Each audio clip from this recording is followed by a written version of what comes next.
How do you walk the fine line between making people suffer and keeping them motivated?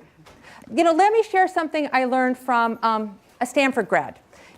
He got both his undergrad and his master's here at Stanford. I was very fortunate to hire him into Oracle. He went on to work for McKinsey, and this is Jay Choi, he ran the Seoul office for McKinsey, and I was interviewing him for my research on multipliers, and he said something interesting to me. He said, Liz, when your people are struggling, it's irresponsible not to help.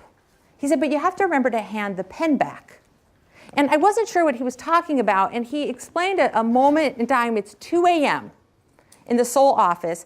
All the lights are out except this one conference room because Jay and a project team have a huge deliverable for the next day. They've been doing a business transformation study. They're putting together the pitch for this client on how they're going to take the project to the next level. It's their most important Pan-Asian client. It's 2 a.m. and the team is dead in the water, stuck. They're trying to come up with the story, and they've got nothing. And at one point, the project leader turns to Jay like, hey, we could use a little help. Jay is a very experienced consultant. He's been in their shoes a long time. He's there as the executive sponsor. And so he takes the pen from the project leader, and he goes up to the board, and he starts to map it out because he can see the issues. The themes are clear to him, and he starts to lay it out, and you can only imagine how good this feels. It's almost like this intoxicating feeling of rescuing, saving the day.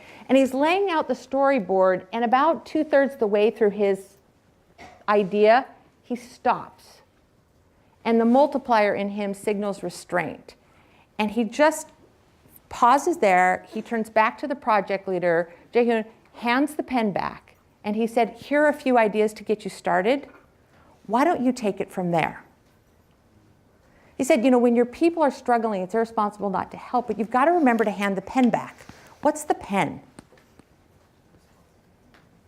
Responsibility, control, accountability.